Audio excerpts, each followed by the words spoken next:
Welcome to The Game Changer with Dr. Sharalyn, where purpose meets performance and leaders are built to shift legacies. I'm Dr. Sharalyn Payne, executive strategist, speaker, and the secret weapon behind leaders who drive transformation at the highest levels. Each episode delivers bold truths, power skills, and real-world strategies to help you lead with precision, show up with presence, and build the kind of influence that outlasts trends. This is the space where high-impact decisions are born, where influence is intentional, and where the bold don't just lead, they change the game. So if you're ready to rise, ready to lead, and ready to create the kind of impact that moves markets, missions, and minds, you're in the right place.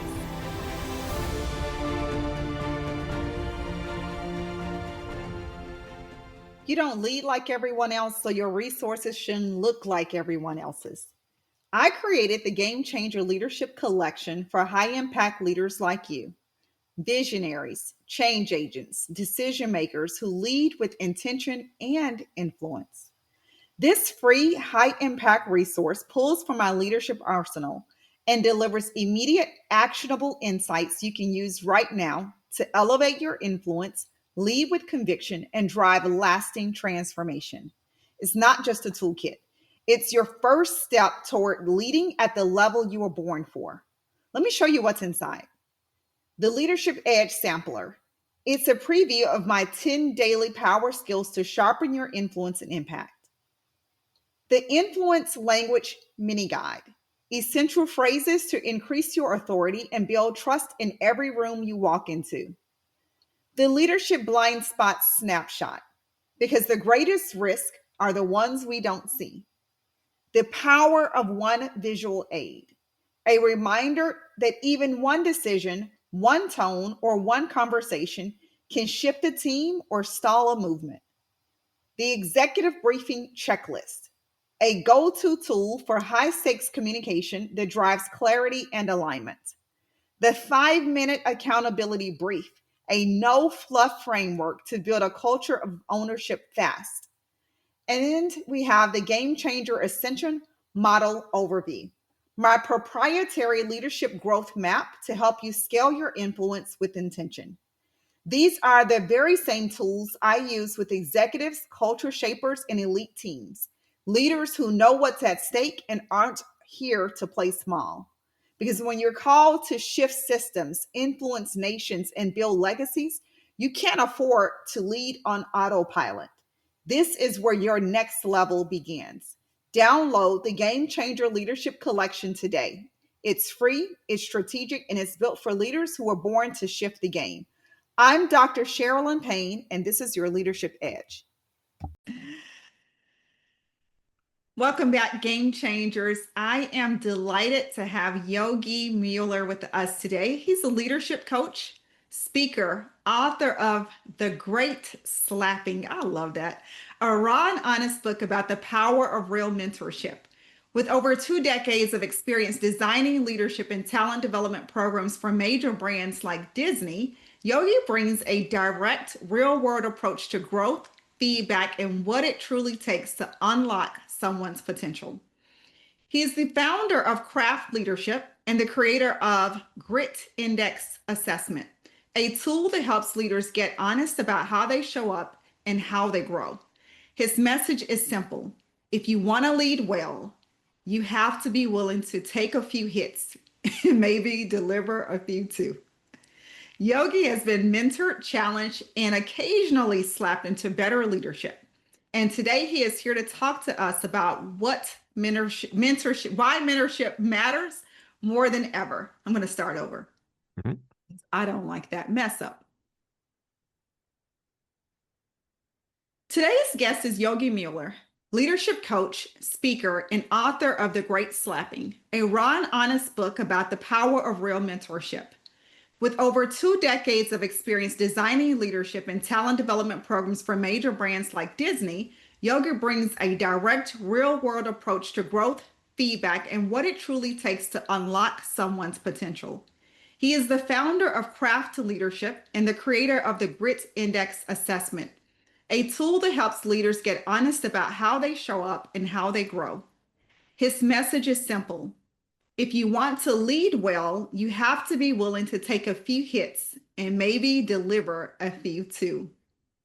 Yogi has been mentored, challenged, and occasionally slapped into better leadership. And today he is here to talk about why mentorship matters more than ever, how to give feedback that actually works, and what it takes to grow grit in a world that often values polish over progress.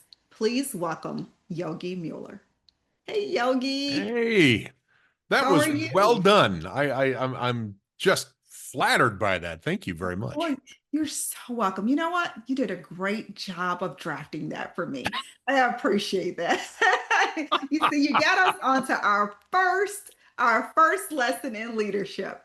Never take credit for somebody else's work. Darn it. You're coming out the gates slapping us. Jeez.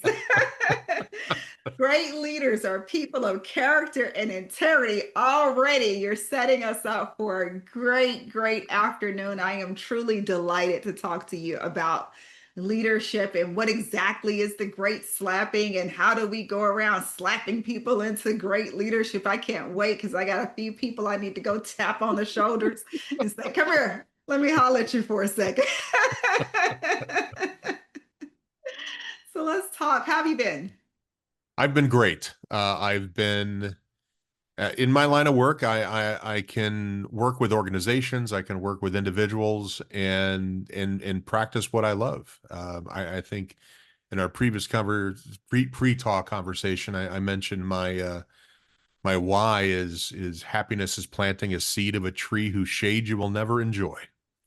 That's And right. I love what I do every time I do it, and it's a joy and a blessing. Awesome, awesome. So, how did you get into leadership?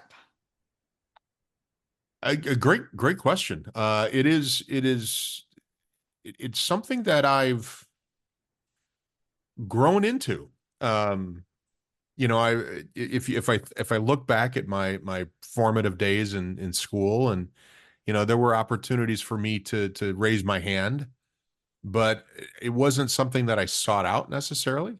I just Hmm. kind of ended up in that position by selection of the other folks, or just naturally it kind of moved onto me. And I enjoyed that because I saw leadership not as an ends. Because I know people that they seek the titles, they seek the keys to the executive washroom and all those other trappings of leadership. But I've never aspired to chase a title or a position. I always saw leadership as an opportunity for me to again go back to what my why is in terms of helping other people um unlock their own potential. Because it's a personally, it's a singular joy for me to watch somebody start here and then move to over here in that growth arc. It makes everything worthwhile, right? I never got into sales because I never chased money. I never got into the climbing ladders because I never got into titles. It was just the opportunity for me to be effective and provide value to others. And in leadership, you often had that opportunity to do that. Absolutely. You should be providing value to others if you are a leader. It reminds me of just how impactful leadership truly can be if you're doing it right, and how detrimental it can be if you're not putting in the work. And so we have the ability to truly, truly effect change. So, with that being said, we know that a lot of leaders, they truly need this great slapping. Tell me, how did you come into the great slapping? How did you come up with that? What is it? And just give us more about that. How did I come into it? A lot Yeah. of calluses on my face and rear end from other leaders that, you know, uh, the great slapping came about kind of organically because when I would talk to leaders, and I would talk about their development and their performance and their growth and their goals. And I always referenced, we always had these moments of a slapping. I would call it that slapping that we got when we were young, when we were doing something stupid. We were doing Right. something thoughtless as in the business world or even in the professional world. where if we continued on that path, we would be destructive, whether it's a career limiting move or it's something in a personal life that infects your integrity. And then there's these people that see that before you can even fathom what it looks like. And they go, hey, stop, stop, stop, stop, stop, stop. But it finally gets to a point where sometimes you need that verbal slapping where it's you've ever been slapped. It's that moment of pain. And then you kind of go, what's going on? And then there's that moment of clarity where whatever cobwebs, whatever fog that was there lifts. And the great slapping are those moments where you had mentors, where you had leaders that were not satisfied with who you are today because they saw and can see the person you could be tomorrow. Hmm. Wanted to stop you from doing stupid stuff. So they tried and you didn't listen, so they ended up slapping you. So as I was writing my book, and I hadn't called it the Great Slapping. I referenced the Great Slapping in my book. And it wasn't until a mentor of mine in the book writing business said, well, why don't you call it the Great Slapping? And boom, that just lit up. And I'm like, absolutely. I think that's the perfect way to kind of start this conversation that we've all had it. We've all needed it. We've all got it, whether we wanted it to or not. And maybe we've been lucky enough to give that to somebody else to help them on Right. their path. Exactly. So it's that feedback that we don't know that we need that could actually change everything for us and put us on the right path. That's really impactful because we all need that wake up call. We all need that, if our parents, truly loved and cared about us, then they would not allow us to do whatever we want to do. They would call us to the carpet, they would discipline us. And so we're not physically slapping anyone, but we are talking about having those tough conversations, right? That need to be had. And that's what a great leader and a great mentor does. They expose the blind spots that you may not be aware of that could really, impact your growth, your development, your trajectory in leadership, or, really your ability to impact someone's life. So I really appreciate that. You mentioned something about this earlier, and I think it's very important. A leader, your leader, can have an amazing impact on your life. Hmm. They could scar you, or they could Absolutely. build you up, depending on what type of leader they are. Right. And I would hazard a guess too that you're a leader. A leader also has the ability to change your life, Absolutely. can open up new doors for you, can help you understand the person that you're capable of being Hmm. before you're either willing or you're unable to see it yourself. And as you grow as a professional, you become an amalgamation of all the great leaders that you've had, and you jettison all the bad stuff that you Hmm. learned from the leaders in your past, and you become your own person as a leader. But you're absolutely right. Leaders sometimes don't understand the power that they have to make or break not just a professional career, but lives. Right. And Exactly. yeah, yeah, Yeah. I would go so far to say lives, meaning where you live, where your children go to school, your health, your spirit. They can break your spirit.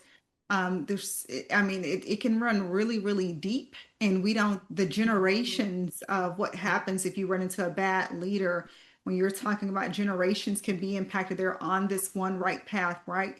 They have the ability to come out of poverty, to be able to step, we'll just say, into the middle class and be able to sustain that way and to step into wealth and education and freedom and happy marriages. And so the legacy can run so deep. One person has the impact to change everything, to transform everything, because everyone isn't built to get out of that and to overcome that. I've heard stories of right. people who had heart attacks. I've heard stories of people who, in my own life, somebody I loved and cared for, actually a couple of people that I know commit suicide as a result of the continuous bullying of a leader with something that was not true. We're not necessarily all built the same way. And so I truly fundamentally believe in leader accountability, but ensuring that when we're saying leader accountability, they have the tools the mentors like you to be successful. We cannot assume that they just know. That's Right. reckless to assume, oh, well, you're in the seat. You should just know because every organization doesn't invest in growth and development. They don't invest in leadership. And it still is the quality of the program that they have and the culture. And so you can have a great leadership development program, but if the culture doesn't reward that, the culture rewards something different, the leadership development program that you're sending them to is irrelevant It's because not the worth a culture dime. is right. Exactly. It's like it's ridiculous. Or if you've been at one organization and you know they have a culture and a leadership style and you come over here and it doesn't work for this particular organization. And so great principles and insights, but over here totally different, and just the system is built different. And so you've got to know at core your values, your principles, how you're going to lead, what's important to you, the impact that you're going to make, your legacy, and focus in on that and integrate that with the organization's healthy principles that they're actually teaching and driving, in my opinion. No, excellent point. 100%. So, why do so many leaders get mentorship wrong? And what is great mentor? Well, I say great, maybe real. What does real or great mentorship actually look like? What is it and what does it look like? So I think one of the things that really gets in the way from either being a great mentor or even a great mentee, and I'm going to go Mhm. ego. I'm going to go where, as a mentor, it's very important that if you are asked to be a mentor or you volunteer to be a mentor, it is absolutely not about you. It is not about your ego. It is not about you checking the box on some resume or for you posting, cool pictures with you and your mentees on LinkedIn. It is about a genuine investment in somebody else. That the payoff is the ability to invest, not the return. That's a bonus, right?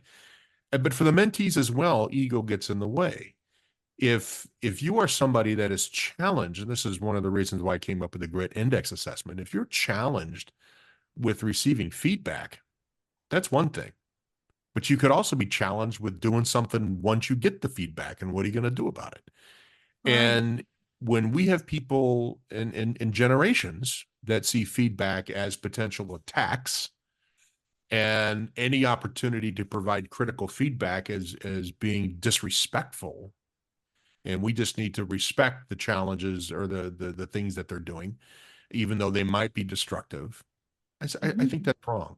I think we that the experienced have a responsibility, almost a stewardship. Imagine, Doctor Sharalyn, if every leader saw the people in their organization and had stewardship as one of their core values, meaning every person that leaves interaction with that CEO or that leader is better than they did before they got there, right? Right. That there's some growth.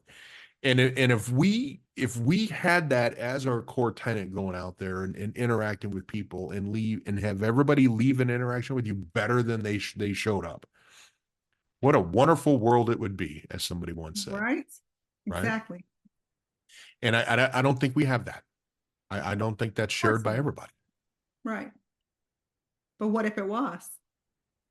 We would have a Uh, totally th- th- we- different we- world. yeah. Totally different world. I wonder, going back to that point though, like we talk about innovation and we want profitability and we want cash flow and we want revenue generation and we talk about savings and performance and all of the KPIs, all of the metrics, all of the things that we're looking at. But what if it just started that everything that you want is on the other side of leaving people better, every interaction better than you found them? If you want that, just start here. That's it. Just start here. That means you show up differently. You're prepared. You're asking great questions, right? What else would need to take place for that to be unlocked? Wow. I think you figure that out. We've come up with a meaning in life, right? On that one right there. Right? I mean, it's like, you know, um, I think and Simon Sinek is one of my spirit animals, and Okay. I'm a huge fan of Simon and his work, especially in the concept of find your why, right? Mhm. And what you pursue and what you desire, it needs to be cohesive, it needs to be strong, it needs to be powerful, it needs to be the fire within you and not the fire with underneath you, right? And if your fire is generated by profit, if your fire is generated by title, if your fire is generated by amassing anything, whether it's possessions, wealth, or things like this, I'm not saying that's a bad thing, right? I'm saying those are results. Why are you pursuing those things? Mhm. And I, if I had a CEO that I was talking to, or a leader of any type, I would first really understand what makes them tick, because then we can work through that, right? If they're only focused on this one thing, I can help them work to find out, well, is it really that you're focused on, and that what drives you, or is that something that comes from the great work that you're doing, right? Mhm. And I'm gonna try to make those connections.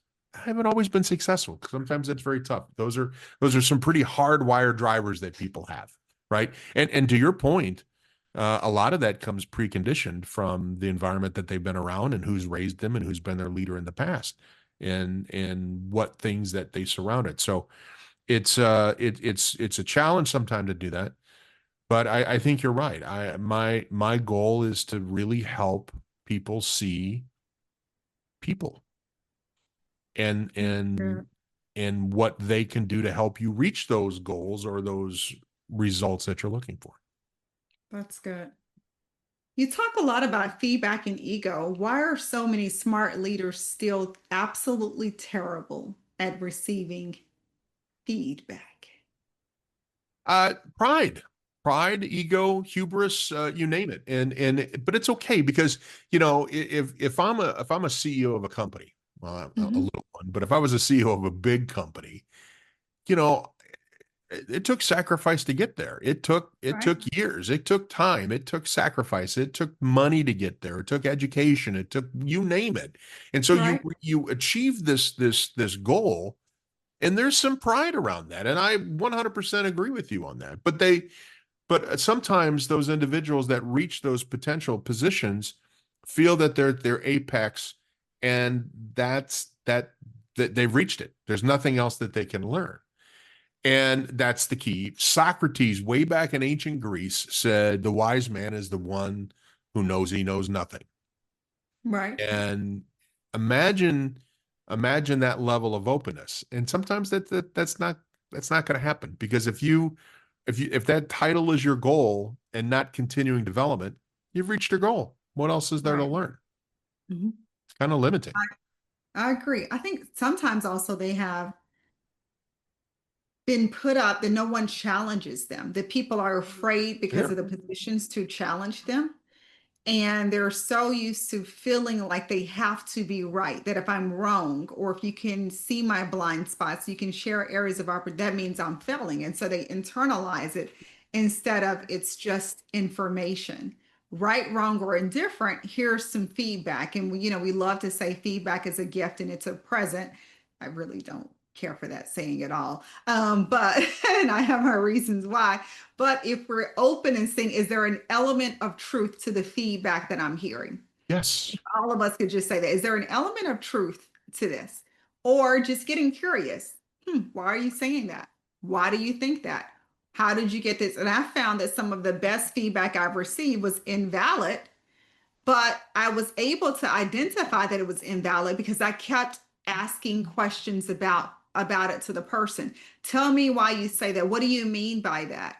Can you give me an example of that? Can you share with me when I have done that? How did you? And as I continued to dig through, what they were saying wasn't really what they were meaning. They were saying one thing, did not necessarily know how to articulate what they were saying. And so there was really something else they wanted to share. That what if I would have acted off of the feedback they originally gave me. And so often we hear feedback and we go running and we're all over the place like chickens with our heads cut off, so to speak, because we're trying to, this person gave me this feedback. They said, I'm cold, or this person said I'm warm, or this person said I'm guarded, and so you don't know what to do and you're trying to become all these things. But what if you just started to ask the questions, get curious about why do you say that? Or give me an example, or what made you feel that way? Or, share with me more. I'd love to hear more. You can kind of get to the root and be able to identify the pattern, so to speak, which can then make you more open, if you're curious, to hearing other feedback that you may otherwise not receive because you're so closed off to no one can tell me anything or that can Brilliant. be wrong, you know. That is so true, because just listening to feedback and absorbing it is only part of the battle, because we have the amygdala, that little walnut sized thing in our brain that was created Right. so we literally didn't get eaten by saber-toothed tigers way back when, right? Right. It is flight or fight, right? And self-preservation is the strongest human automatic response. And when we feel attacked, we either want to fight or flight, because what that does is it the information, the input gets to the amygdala before it gets to your logic processing center of your brain. And so you react a lot of times because you didn't take that breath or take that walk on the balcony and calm down a little bit to allow you to process it. You're responding to just the sheer raw emotion of what you're hearing. But you're absolutely right. Feedback, it might not be about the what that's being said, but the why or the how. And you're not going to get to those nuggets of truth unless you calm down, get the feedback in, don't put up the walls, and then process the data that you have and the feedback that you got to find that kernel of truth. That's the second pillar of the grid index assessment, and it's reassess with honesty. If That's willing good. to listen to the feedback, well, then what is the truth in that feedback? And if you're pissed off at the feedback and you're angry because this person was angry at you and they're just being mad at you, well, maybe it's not what they're saying. Maybe it's why they're saying it. The problem is. And you're absolutely right. If you don't allow yourself that ability, who knows what you're missing out on? Who knows what level of performance or interaction that you can arise to because you let your exacerbated amygdala take over and you never got to that point. That's That's like good. a loss. That's like a waste, Right. right? That's And by the way, the next podcast, I'm going to find out why you don't think feedback is a gift, but it is an investment, whether the people intend to it or not. And if you right. always view feedback as that opportunity to grow, you get past that first amygdala stage fairly quickly. And then you can start unpacking it with a sense of logic to find out what is the really thing in there that's going to help you out. Yes. Yes. I love that. I'll go ahead and give it to you now. Bring it.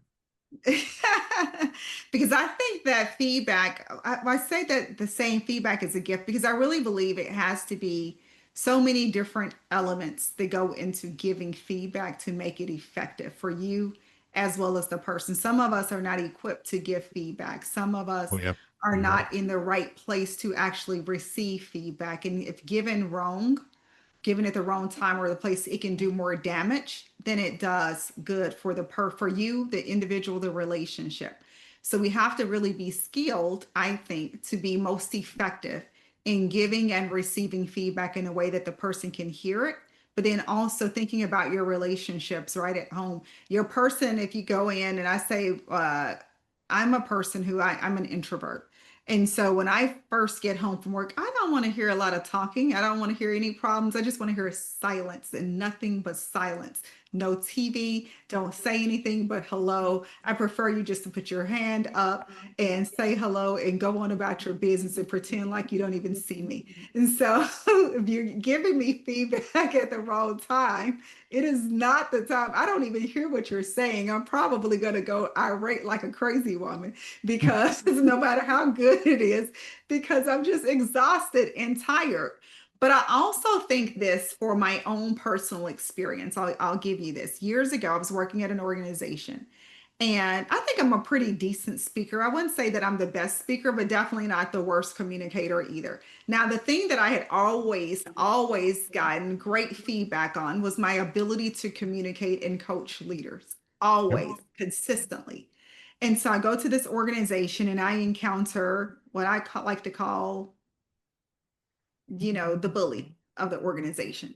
And the bully of the organization decides that she's going to give me feedback or give my manager feedback that I need communications training. And so I go to this communications training, and she kept pushing it for so long.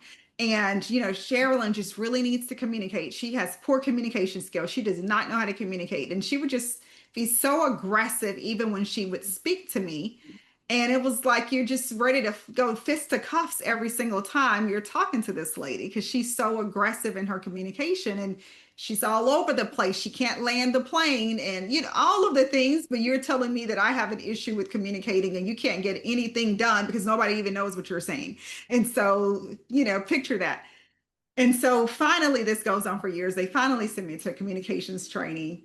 And out of all these executives in this room or whatever, and they're videotaping us, I get the best scores ever. They have literally no feedback to give me during this Okay. training that I'm at. I Okay. come back and some of my colleagues are like, "Where have you been for the last few days? We've been looking for you." And I'm like, "Oh, I was in communications training." And they're like, "Don't laugh. See what I mean? You're not good." And I'm like, and they're looking at me like they think that I'm being, that I'm joking. And I'm like, no, I'm serious. And they're like, just quit BSing. Like, where have you been? I'm like, I'm telling you, I was in communications training. They're like, why were you in communication? They're like, okay, we're just going to go along with it. Why were you in communications training? I was like, because my review said that I needed to improve my communication skills. And so they're like, and so the organization paid for you to go to communications training. And I was like, yes. And they're like, was it here, in town? I was like, no, I actually went out of town for it. They pay for you to go out of town for communications training you. And I was like, yeah, the person who does the town halls for the CEO, Yeah. the person who I'm like, look, we can go on and on. The bottom line is I needed some help. And they sent me to get the help that I needed. So, and that's just an example of nobody agreed with that, right? It was the one person, but my leader not having the courage and the conviction to stand up to that bully to say she may have a lot of other issues, but this is not necessarily one. So you weren't able to drill down a little bit on that feedback to find out specifically what this was about? I already knew what it was about. I felt like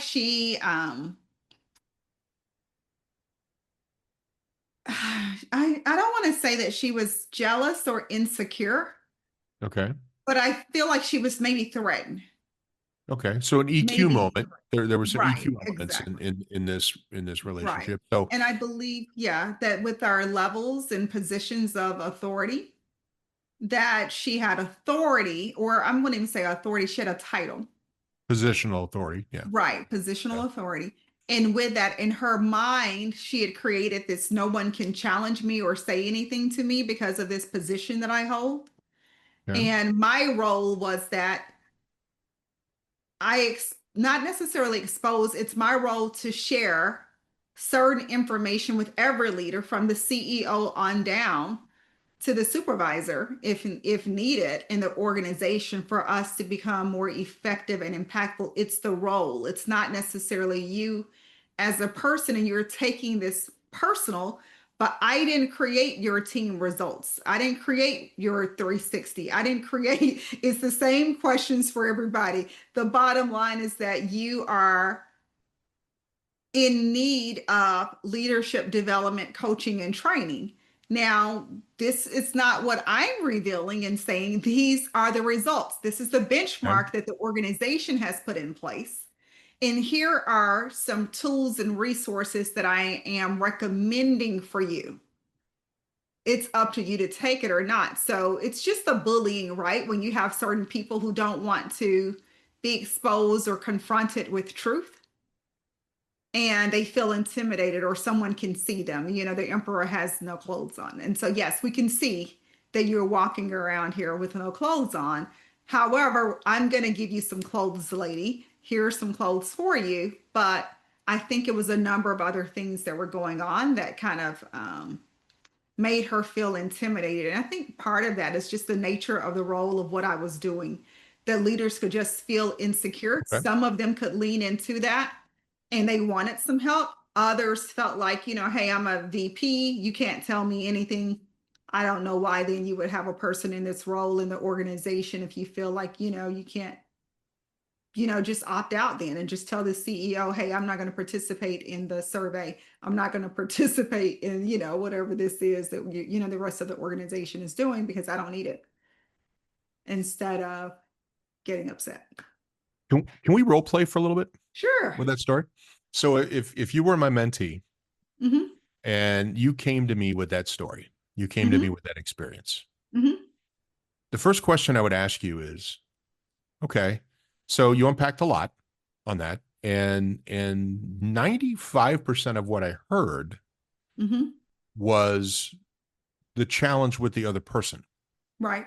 The other person's thinking, the other person's attitude, the other person's frustration, the other person's limitations, the other person's opportunities that they had. Right. But what I didn't hear from it Mm-hmm. was, what did you learn from that experience?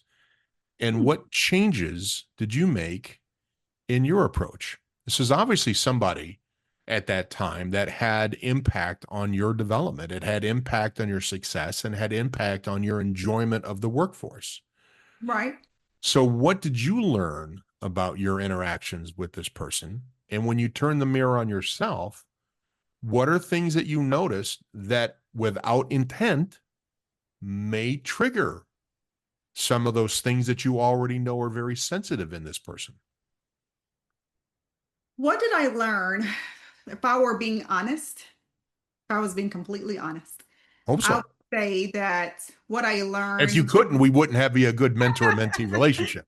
I would say that what I didn't share with you and you've not experienced is being a Black woman in corporate America and Fair. being an only African American woman that's educated in a space, interacting and engaging with someone who has never been a leader before up until that moment. And the person who was new to leadership literally overnight in that organization, who had not had the tools and resources to do that. We had been peers, so to speak, for a very brief period of time because it was a merger and acquisition that brought us together, right? So Okay. she had been with the previous company for a number of years, had never been in a leadership position. I was with another organization that, we came with the merger and acquisition. So with that, I had already been aware and had been privy to some conversations that she had shared. So I was very well aware of how she felt Okay. about African American women. I Okay. was very well Understood. aware of her interactions and her engagements with African American women and how she had shared with me that I was very different from the others. But I also have been aware, and even more so in that organization, of her beliefs and some of the others' beliefs because they had was literally kind of put in positions overnight from individual contributor to a vice president. So Wow. that's a huge jump. That is a cataclysmic jump right Exactly. there. And so that was one thing to be aware of. But also having the doctorate degree. Having a doctorate degree, what I found is that when people unlock and uncover that, then it can make them uncomfortable. So I have Mhm. had to step back and see, how do I dismantle that? How do I engage and to be able to engage with them in such a way that that's not a barrier in between the relationship? Okay. I can't change my skin color, but I can work to make myself more relatable and be very aware that although it's nothing to me and my family and friends and other people who I've worked with when I am engaging with individuals and I'm listening for the cues of what they're saying, then how do I disarm that? How do I go back to what you were saying earlier of what is this person's motivator? When I was able to identify that her motivator was significance and importance. Her motivator was, to be respected And so, with that, it was a fear that I've gone from individual contributor to vice president overnight. That doesn't happen regularly on a regular basis, right? Right. And so, when the previous organization split, there were some other dynamics. They left some people there, split off, took another company, left some people here at this organization. With that, the people who stayed, they promoted them just like that because they had institutional knowledge. Mm. So, how do I overcome that fear that's there? Our organization that we came from had a very healthy workplace culture. This was a very toxic workplace culture. I was Been brought there. in Yeah. to change and impact and transform the culture. So that was my role. So they had never had employee engagement surveys, in leadership coaching, executive coaching before, leadership development programs. So there were some tools that she had been at this organization for 30 years that she had never been privy to, right, or a part of. Right. And so there were so many different things that were going on. We were moving so fast. I think slowing down to truly build the relationship and being cognizant of, we were having to do some other things for our merger and acquisition. So you have that aspect of it. We're involved in some other things that are going on. It's a lot of different dynamics here. But could I have taken the time to really, even when I saw the things that she was saying from the very first day, of disarming her. I think that perhaps, because of some things that I'm going to say, let slip the first couple of interactions that I had with her, that kind of showed her hand on how she viewed people who looked like me, was, disheartening for a leader, that was there. And especially a person she was not, an older person. She was, not far from my age. Right. So with that, I also recognize that I've never been a person to run from something. So if you say that you want to send me to presentation or communications coaching, while it was funny to everyone else, I'm going to take the development in the aspect that, Yeah. of course, you can always make your strength even better. Amen. So while you may have been trying to humiliate me with that, I still at core know who I am, the awards that I've won, what people value me for, what they come to me for. And so your feedback is not going to invalidate that, because you're not doing my performance review and you have an impact on it because of the calibration system. But I also understand some other nuances there, and I'm also seeing how you communicate. So, had you been stellar in your communications or strong in your communications, or being able to say, and here's why, because even when I asked my leader, okay, give me feedback, tell me why this is being said. I've never heard this before. Here are some emails that I've received from other leaders within the organization who's saying XYZ, but how are we leaning towards what this one individual says? But with that, I began to also study power in Okay. companies and how things truly get done from a different lens and a dynamic than I had before. So I, had some exposure to it. But let me go deeper in that. Now it's, a fundamental understanding of mastery of power, of navigating some toxic workplace cultures, of how to deal with bullying in a workplace, of how to engage with feedback that may or may not be true, of how to show up differently, and with the person. How is it possible to rebuild a damaged relationship here? What's my role? And my role is that no matter what, I am still committed to treating you with kindness and respect and honor, regardless of whatever lie you choose to tell, whatever story you choose to spin, that cannot have an impact on my character, because this is a moment in time for me. So that's it. That would be an answer that I would love to hear from a mentee. And here's why, Sharalyn, is that you examined your approach, you examined your words, you examined your attitudes, um you examined what you were going to do with the feedback, and you took that as an investment. You took that class as an investment. You also then were inspired to look at the study of power and how that shows up in organizations and how to best harness that and how to best address that. So there were benefits from that tough Absolutely. experience that you had. I would never claim to have your unique experience, but we deal with leaders with biases all the time, Absolutely. and different variations of how grounded they are in those biases. And it's something we have to. And while you were talking, I was envisioning a baseball catcher, right? That a baseball catcher has to catch multiple pitches from one pitcher, but also many pitchers. And each pitcher does not pitch the exact same way. Right. And that Absolutely. catcher is supposed to be able to field everything that gets thrown at him effectively. And when you talk about the difference between receiving feedback and delivering feedback, you can't always expect the pitches to be delivered to you crop properly. Right. But you, as an individual, are responsible for what you field, what you catch in your mitt, and what you do with it, right? So while we might have working with people, peers, we might be working with leaders that fail in the art of delivering feedback horribly. Our job is to be able to take whatever is thrown at you and make sure we catch it appropriately and do something with it. And that's tough, right? Because a lot of times our first reaction is to say, well, this person delivered it wrong, or this person was a mean girl, or this person was this, or this person was frustrated, or this person was biased. Yeah, it's going to happen. It's going to happen. But where we take the wherewithal to take that, whatever's been thrown at us, whether it's a wild pitch, whether it's a softball or a fastball, and be able to say, okay, I got it. I understand. I understand why you threw it. That's important. Understand that EQ. I'm not going to have to necessarily appreciate where it came from and how you deliver it, but I'm going to take it apart and I'm going to make something positive about that. And that's whether adjust some behavior that you have, or in your case, it also inspired some additional growth on your part.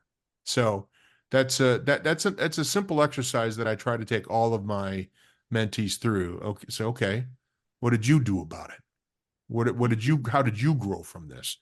And because we can spend 2 hours talking about how crappy that leader is, but the impactful stuff is the stuff that we just talked about and how you moved on and grew. And hopefully, if you're encountering that fastball again from that bad pitcher, you're going to be able to catch that ball. Absolutely. Absolutely. I fundamentally agree with that. I think that sometimes we have feedback that, like you said, that it doesn't come to us the right way. I would recommend leaders, though, to take a class, of course, in how to give feedback. That's Read your The Great leadership Slapping, The Power of responsibility. Mentorship. That'll Right. help you. Exactly. To think about how are you giving feedback and what role your ego has to play. Oh, Because if you that's can't receive feedback, you can't give it well. Mhm. That's kind of my bottom line too. Right, right, Right. exactly. So I think sometimes, we feel like I'm a leader. I can't be wrong. I don't have any Mm. opportunities. I can't, do this, or, I have this position, and that could be furthest from the truth. I remember working with a leader and just kind of sharing with her some feedback, and I would always ask her permission to speak freely. And she would say, yes. And I would kind of give her feedback. Hey, here's what I observed. Here's what I expected. Here's the opportunity and the gap here for us to close it. And I will never forget when she left the organization, she cried. And she said, if only I had taken your feedback. And because she was exiting Wow. through no, it wasn't due to her decision to leave the organization. So when she called me, she's like crying. And she said, if only I had taken your feedback. And she said, I appreciate everything you invested in me, every time you tried to coach me or give me. And I shared with her, I said, I'm a strategist through and through. Wherever you go, wherever you land, you can always call me. I will always be here to support you. But I also understand power and the role of power in some organizations. In some organizations, it's more critical that you master it than in other organizations. And unfortunately, it takes time when you're going through a transformation for some of the bad stuff to leave, years. It can take years for that to leave versus, when you're first coming in. So just being mindful of the study of power, the study of how things truly get done. You can be likable but that works only for so long. You can be smart, that works only for so long. And so it's the other things that have allowed, us to sustain. And I was sharing with her, I said, I've been here for a very short period of time. Unfortunately, I've been through a number. And, I think at that time I'd been through maybe 7 or 8 CHROs, maybe 7 or 8 CEOs Wow. in a very short period of time. And so just sharing with her adaptability, being able to really figure out what makes a person tick. What are they looking for? What are they after? What are their drivers? How are they communicating? And being able to navigate quickly and adapt quickly, which are skills that we're not necessarily taught anymore, Right. especially in the age of AI. And so it's interesting, but thank you for your coaching session and role playing. I I know enjoyed it's that. getting Enjoyed that. late. Thank you. But I do have one final question for you because I know Yes, ma'am. we're running over, so I want to be respectful of your time. Actually, I have 2 questions if that's okay. Please do. Thoroughly enjoying the conversation. Time has stopped and stood still. Well, thank you so much. You bet. So you kind of slapped me on the hand there, gave me a great slapping firsthand. Everybody got to see. But how do you help leaders grow without coddling them? What's the line between support and challenge? I think you can't separate those, Mhm. um, Tell me more. because literally growth doesn't occur in calm. Growth occurs in friction. Growth Right. occurs in challenge. Growth occurs in somebody presenting you ideas that you weren't aware of or didn't know or didn't agree with, and then you got to work through them. An old employee of mine would say, good sea captains don't learn how to sail on smooth waters. Oh, I love that. Fair, That's right? And so you can't separate true good support and a lack of challenge. Can't happen. And so I think as a leader, I think what you have to do, and you hinted at it earlier, I think, and as you probably guess, I love quotes, and this one is, one key does not unlock every door. And so as right. a leader, your approach to person A needs to be completely different than the person B. Because what motivate you mentioned motivation and all these other things, these things that drive people's behaviors and actions, those are different for Right. individuals. And you can't do a shotgun approach in any type of coaching. And so um, when you are meeting that person where they need to be as their leader, and you are understanding the drivers, you're understanding their whys, you understand their goals, you understand their challenges, and you want to stretch them, you are challenging them. You are, if you want to be, and just to quote a parable, right? If you bury those talons in the ground, they're not going to grow. So you've got to challenge them. You've got to put that concept of stewardship out there, and you have to challenge them so they multiply, right? And and I think the leaders that don't challenge you, that don't give you the tough feedback, are not good support people. They're coddlers. And and and that comes from when you do focus on that individual, that helps build trust. That helps build rapport. And those are foundational building blocks in a true, not just mentoring relationship, but really a good, solid leadership relationship, where that that if they are giving you the critical feedback, it's because they believe in you, they're Right. investing in you. And I don't invest in stocks that don't pay off. So when I'm taking that time to give you that information and to challenge you, it's because you're worth it and you can blow it out of the park. Let me tell you. Awesome. Thank you. Thank you.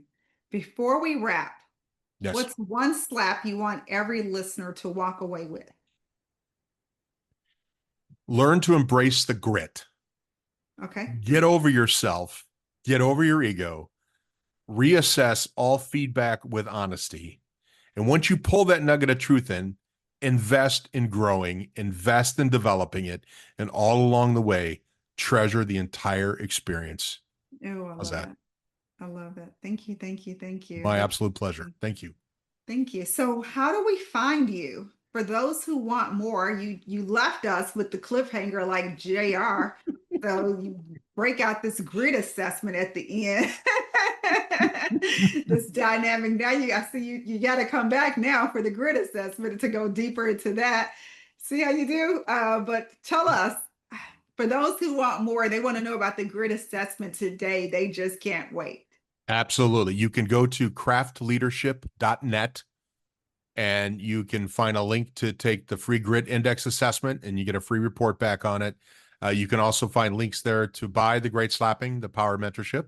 And you can also encourage all your listeners and viewers to find me on LinkedIn as well. I'd love to connect there. Awesome. Thank you so much, Yogi. This has been absolutely great. I thoroughly enjoyed it. I had a great time. Thank you. And great questions. Thank you.